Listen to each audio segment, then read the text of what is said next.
दूषित हवा कई बीमारियों की जननी होती है और ये रेलवे गुड साइड में तो प्रदूषण से कई लोग बीमार हो रहे हैं और इसकी लड़ाई कई महीनों से ये लड़ते आ रहे हैं।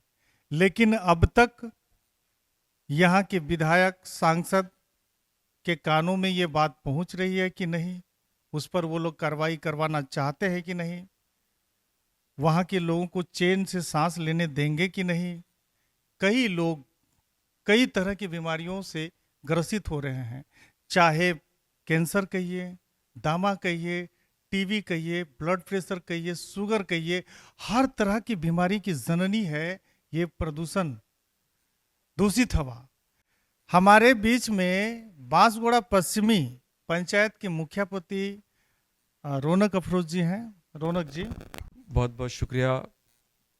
ये लड़ाई इसलिए लड़ी जा रही है कि हर एक देश के नागरिक का अधिकार है कि वो स्वच्छ हवा उसे मिले, और जिस अधिकार को हमारा छीना जा रहा है, और हम लोग जब से अपनी आँख खोले हैं इस दुनिया में, तब से हम यही सुनते आए हैं कि हमारे बाप दादा की ज़मीन को बोकारो स्टील प्रबंधन के द्वारा छीन लिया गया, एक अच्छा ख्वाब दिखा करके। और आज पिछले 10 वर्षों से हमारे क्षेत्र में जो अच्छी हवा थी, उस हवा का भी हक को छीन लिया गया है। इसी की ये लड़ाई है, और ये लड़ाई आज से लड़ी नहीं जा रही है। जब से मुखिया जी का चुनाव हुआ है, हमारी पत्नी जब से मुखिया बनी है, उसके बाद से ही ये लड़ाई हम लोग शुरू किए हैं। और 2022 से जिला प्रशासन को, रेल प्रशासन को, प्रदूषण विभाग को, संबंधित सारे जगहों पर लगातार पत्र के माध्यम से उनको अवगत कराए हैं कि सर, ये हमारे अधिकार को छीना जा रहा है, हमारे स्वास्थ्य को बिगाड़ा जा रहा है, यहाँ के बच्चे बीमार हो रहे हैं, और ऐसा स्थिति आ जाएगा कि जिस तरीके आने वाली नस्लें यहाँ पर अपंग, विकलांग और मानसिक रूप से कमज़ोर बच्चे पैदा होंगे। उसके बावजूद भी कोई कार्रवाई नहीं हुई। अंततः हम सभी लोग ये निर्णय किए, गांव के ग्रामीण, कि अब हम लोगों को न्यायालय का दरवाज़ा ठकठकाना ही होगा। हम लोगों ने जनहित याचिका हाईकोर्ट में दायर की, जिसका केस संख्या 150-25 है। 2024 के अंत में हम लोग हाईकोर्ट गए।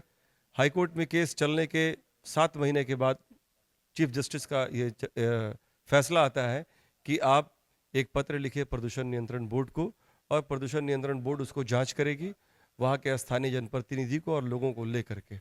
उसी क्रम में हम लोग प्रदूषण नियंत्रण बोर्ड में चिट्ठी लिखे, जाके वहाँ पर बात किए राजीव सर से, जो प्रदूषण नियंत्रण बोर्ड के चेयरमैन हैं। उन्होंने कहा कि हाँ, आप बेफिक्र रहिए, हम लोग इसको जांच कराएंगे, और जांच करके जो उचित कार्रवाई होगा हम लोग उस पर कार्रवाई करेंगे। लेकिन 3 महीना गुजर गया, कोई कार्रवाई नहीं हुई। हम लोगों ने अपने वकील साहब से बात की। वकील साहब का ये मशवरा आया कि आप पुनः फिर एक जनहित याचिका दायर करें। जनहित याचिका हम लोगों ने पुनः हाईकोर्ट में दायर किया। अभी वो केस चल रहा है। और फिर जब हम लोग बोकारो के सभी विस्थापित साथी, सभी अनुभवी लोगों से जब बात किए, तो उन्होंने यही बात कहा कि देश को आज़ादी मिली आंदोलन से, राज्य को, झारखंड राज्य भी अलग हुआ आंदोलन से, तो इससे भी छुटकारा जो है अब आंदोलन से ही मिलने वाला है। तो आप लोग जो हैं खास करके आज बोकारो सर्किट हाउस में प्रेस कॉन्फ्रेंस किए, क्यों और क्या इससे जानकारी आप देना चाह रहे थे या बताना चाह ये बैठक का दौर आज से नहीं, पिछले 10 दिनों से लगातार चल रहा है। अपने गांव मोहल्ले में हर जगह हम लोग बैठक कर रहे हैं। परसों दिन हम लोग पूरे क्षेत्र के सभी सम्मानित लोगों को, अपने गांव के आसपास के लोगों को बैठक में बुला करके इस बात की जानकारी दी गई थी। उसी क्रम में राज्य के स्वास्थ्य मंत्री डॉक्टर इरफान साहब जामताड़ा से रांची जा रहे थे, तो ये सभी ग्रामीणों ने निर्णय लिया कि माननीय मंत्री जी को रोक करके उनसे बात किया जाए और उनको इस समस्या से अवगत कराया जाए, क्योंकि उनका ये स्वास्थ्य विभाग है। और अभी आप देख रहे थे कि आपसे बात करने के दरमियान में ये खांसी हो रही है। ये खांसी का वजह ये वही डस्ट है। तो मंत्री जी से बात हुई, मंत्री जी ने कहा कि हाँ, इस मामले को हम संज्ञान में लेंगे और इस पे हम उचित कार्रवाई करेंगे। नहीं, आप लोग का क्या कार्यक्रम है? तो आज उसी क्रम में हम लोग सर्किट हाउस में बोकारो के सभी विस्थापित क्षेत्र से सभी विस्थापित साथी और चास प्रखंड के मुखिया लोग, और चास प्रखंड के मुखिया संघ के अध्यक्ष, सचिव, और सभी शाहिद भाई विधायक प्रतिनिधि, अफसर भाई, और ऐसे सभी साथी लोग हम लोग आज बैठक में ये सब मिलकर तय किए कि ये लड़ाई सिवंडी की लड़ाई नहीं, ये लड़ाई रौनक की लड़ाई नहीं है, ये लड़ाई बोकारो के हर एक व्यक्ति की लड़ाई है कि ये हमारा अधिकार है। बोकारो को पहचाना जाता है क्लीन सिटी और ग्रीन सिटी के नाम से, तो इसको हम लोग धनबाद बनने नहीं देंगे। ये हमारा अधिकार है कि स्वच्छ हवा में हम लोग सांस लें। इसी के लिए आज ये बैठक रखा गया और बैठक में ये निर्णय लिया गया है कि बोकारो के सभी सम्मानित लोग इस जुलूस में शामिल होंगे। कल दिनांक 31 अक्टूबर शाम 5 बजे सिवंडी यात्री पड़ाव से हम लोग डुमरो की ओर प्रस्थान करेंगे और डुमरो से होते हुए रेल फाटक की तरफ हम लोग जाएंगे और वापस हम लोग सिवंडी यात्री पड़ाव में आएंगे और वहाँ पर एक सभा होगी और आगे की कार्रवाई के लिए वहाँ पर एक घोषणा किया जाएगा संयुक्त रूप से। तो मतलब ये आपको ऐसा लग रहा है कि अब तक जो आप प्रयास किए हैं वहाँ असफल रहे? हाँ बिल्कुल, ये प्रयास अभी तक असफल ही रहा है, क्योंकि जब तक उसको हटा नहीं लेते हैं इसको सफल कहना उचित नहीं होगा। कुछ लोग ये ऐसा आरोप भी लगा रहे थे कि भाई वहाँ से कुछ लोगों को रोजगार मिल रहा है। हर कार्य से रोजगार मिलता है, चाहे वो कोई भी कार्य हो। उससे भी ज़्यादा लोगों का स्वास्थ्य को बेहतर करने के लिए उससे ज़्यादा खर्च हो रहा है। और आने वाले दिनों में ये हम आपके न्यूज़ चैनल के माध्यम से बता देना चाहते हैं कि बोकारो में एक बार फिर से बहुत बड़ी महामारी दस्तक दे रही है और ये दस्तक यही है प्रदूषित हवा। और एक पिता अपने बच्चे को अच्छा खाना दे सकता है, अच्छा कपड़ा दे सकता है, अच्छा शिक्षा दे सकता है, लेकिन ये सक्षम हो ही नहीं सकता है वो पिता कि उसको वो ऑक्सीजन का केन खरीद करके अपने बेटे के चेहरे पर लगा दे ताकि वो स्वच्छ हवा ले सके। वो ये चाहता है हर एक ग्रामीण कि ये जिला प्रशासन, राज्य सरकार और यहाँ के जितने सम्मानित विधायक सांसद हैं, ये उनकी जिम्मेदारी बनती है कि वहाँ के 50, 60, 70, 80 हज़ार आबादी को स्वच्छ हवा दिलवाए। अब बोकारो को इस प्रदूषण- लड़ाई में आपने अपनी गाड़ी जो है कि वो भी कांटा घर में खड़ी कर दिए थे इसको लेकर? हाँ, एक हमारे सिवंडी में एक बहुत उसको कह सकते हैं एक्सीडेंटल जोन के सामने एक कांटा घर बना हुआ है, जिसके लिए भी हम लगातार जिला प्रशासन को हम ये कहते थे कि वो कांटा घर गलत जगह पर है, इससे आए दिन दुर्घटनाएं होती हैं। और ये माराफारी थाना के रिपोर्ट में भी है और जिला प्रशासन के रिपोर्ट में भी है कि आए दिन वहाँ दुर्घटनाएं होती है। जब हमने सारे दरवाजे ठकठका के देख लिया, कहीं से वो बंद नहीं हुआ, अंततः हम वहाँ के सभी स्थानीय युवक ये तय किए कि इस कांटा को जाकर के हम लोग बंद कर देंगे। आज भी हमारी गाड़ी 10 महीने से कांटा घर में खड़ी है, लोगों के हित के लिए, लोगों के भलाई के लिए। और बहुत जल्द उस कांटा घर की ज़मीन पे हम लोग स्वास्थ्य केंद्र बनाने जा रहे हैं।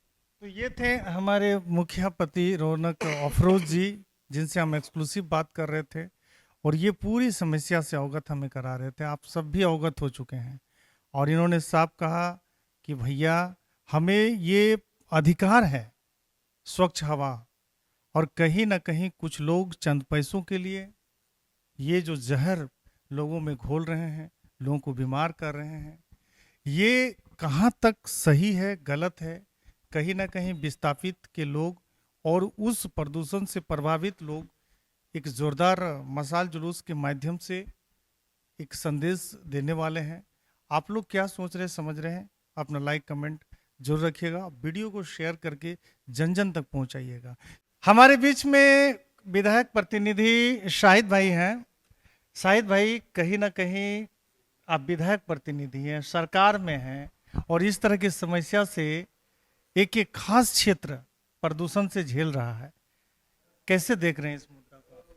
देखिए, ये जो समस्या है ना, ये कैंसर का रूप ले चुका है। और कैंसर का किसी को अगर बीमारी होता है तो वो लंबा चलता है उसका इलाज। तो हम लोग भी इसका लंबा इलाज के लिए लगे हैं। और ऐसा नहीं है कि हमारे जैसे, आप अभी बात की, आपको पता चला होगा कि 2-3 दिन पूर्व हमारे झारखंड सरकार के स्वास्थ्य मंत्री भी आए थे, उन्होंने अपने स्तर से संज्ञान लिया है। कुछ दिन पूर्व हम लोग और रौनक भाई लोग गए थे, हम लोग बोकारो विधायक श्वेता सिंह जी से भी मिले थे। उनका भी कहना था कि हमारा पूरा सहयोग है, हम हर तरह से साथ हैं। बिहार चुनाव के कारण उनका व्यवस्था था, इसीलिए वो वहाँ नहीं है। हम लोग हैं, हम लोग उनके विधायक प्रतिनिधि हैं, तो मतलब सोचिए कि विधायक मैडम भी है। और ये एक ऐसा मुद्दा है जो किसी खास जाति समाज का नहीं है, किसी खास क्षेत्र का नहीं है। मतलब कुछ लोग बोकारो को धनबाद बनाना चाह रहे हैं। बोकारो को धनबाद बनाने नहीं देंगे। वो विस्थापित की ज़मीन है, वो डुमरो मोजा में विस्थापित पुनर्वास क्षेत्र में आता था, जिसका पेमेंट अभी भी नहीं हुआ है। उसके अंदर एक समाज का धार्मिक स्थल भी है। और इतना दुर्भाग्य का बात है कि उसको प्रोटेक्शन करने के लिए आरपीएफ बार बार आ जाती है। और मुहर्रम हो या अन्य कोई त्यौहार हो तो लोगों को एक टाइम बांध दिया जाता है कि आप 4 से 5 ही जा पाइएगा, 5 से 6 जा पाइएगा। मतलब मेरा घर में घुसना है हमको, और हमको घुसना है आरपीएफ और कोयला माफिया के अनुसार घुसना है कि आप 4 से 5 ही घुस पाइएगा, 5 से 6 ही घुस पाइएगा। और ये अभी वो लोग जो कोयला को पीसने का काम करके मिक्सिंग करके जो बेचने का काम कर रहे हैं, आप बगल में जैसे कोड़ बस्ती है, बगल में आज़ाद नगर के कई लोग हैं, वो लोग अपना क्षेत्रफल का दायरा इतना बढ़ा चुके हैं कि एक लोकतांत्रिक देश में मतलब सरकार का, जनप्रतिनिधि का, जनता का एक होता है दायित्व कि भाई हमको कम से कम सांस लेने के लिए तो सही हवा मिलना चाहिए ना, उसके लिए तो पैसा नहीं लगना चाहिए। लेकिन वो ऐसा जहरीला हवा लोग ले रहे हैं कि हमको लगता है कि आप खुद से सर्वे कीजिएगा तो आपको अभी अनेक बीमारी मिलेगा। कई लोग ये भी कहते हैं कि वहाँ से कई लोगों का रोजगार है, तो मैं उनसे पूछना चाहता हूँ कि कई लोग तो बोकारो में आप देखे होंगे कि अभी नशा का जो पूरा जो लत चला है पूरे बोकारो में, हम लोग उसके खिलाफ भी मुहिम चला रहे हैं। तो नशा के काम में भी हमको लगता है कि बोकारो से 500 लोग कमा रहे होंगे, तो क्या हम लोग नशा के खिलाफ लड़ाई नहीं लड़ेंगे? अगर गलत काम में किसी का रोजगार हो रहा है तो उसके खिलाफ तो हमको लड़ाई लड़ना पड़ेगा ना। हम लोग आज सर्किट हाउस में बैठे थे, तमाम विस्थापित क्षेत्र के जितने भी गांव हैं, 64 मौजा 84 गांव के लोग, हर जाति धर्म के लोग, उत्तरी क्षेत्र के लोग, दक्षिणी पूर्वी पश्चिमी, तमाम हमारे अप्रेंटिस संघ के लोग, तुपका डी, बेरमो, बोकारो से लेकर जितने भी लोग हैं, सब लोग इस लड़ाई में साथ हैं और आपको ये रोड में उस दिन नजर आ जाएगा। मैं आपके चैनल के माध्यम से तमाम बोकारो के लोगों से यही गुजारिश करूंगा कि ये लड़ाई पूरे बोकारो को बचाने की लड़ाई है और इससे प्रभावित यहाँ तक कि बोकारो धनबाद के भी लोग हैं, जो रोंग साइड में ये लोग गाड़ी निकालते हैं, जो लंबा कतार लगा रहता है। अभी आपने देखा होगा कि जो काटा घर का बात था, लगातार 10-12 गाड़ियां लगी रहती थी, लोगों को जाने का रास्ता नहीं है, एक्सीडेंट होता था। तो ये सिर्फ एक पार्टिकुलर एरिया का ये मुद्दा नहीं रह गया है। धनबाद बोकारो से भी लोग आते हैं, हमारे कई मित्र क्रॉस करते हैं तो कहते हैं यार तो लग रहा है कि हम लोग कोलियरी से क्रॉस कर रहे हैं। जो एयर क्वालिटी इंडेक्स होगा, हम लोग उस दिन आपको लाइव वहाँ दिखा देंगे कि यहाँ का एयर क्वालिटी इंडेक्स क्या है।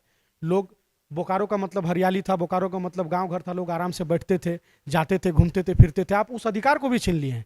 आपको काम करना है, आप काम कीजिए, हम लोग काम के विरोध में नहीं है। जिनको रोजगार कमाना है वो अपना रोजगार कमाए, कई अन्य क्षेत्र में कमाए, लेकिन शहर के बीचों बीच, एक खास एरिया के बीचों बीच विस्थापित के जमीन में, जो विस्थापित जमीन दिया था कि आप स्कूल बनाइए, कॉलेज बनाइए, प्लांट बनाइए, अच्छा चीज बनाइए, आप उसमें रोजगार दीजिए ना लोगों को।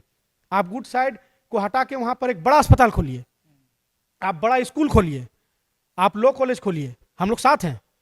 हम लोग अगर खटना पड़ेगा, हम लोग को श्रमदान देना पड़ेगा तो हम लोग श्रम जाके खटेंगे लेकिन लोगों को इस पर ध्यान नहीं है। जिला प्रशासन से भी हम लोग यही रिक्वेस्ट करेंगे कि जितना जल्द से जल्द हो इसका समाधान निकाला जाए और एक परमानेंट सोल्यूशन इसका हो। जब तक वहाँ से वो चीज़ नहीं हटेगा, कोई भी ग्रामीण मानने वाले नहीं है, बोकारो के लोग भी मानने नहीं वाले हैं। वो हटेगा, उसके बाद ही हम लोग अपना आंदोलन को समाप्त करेंगे।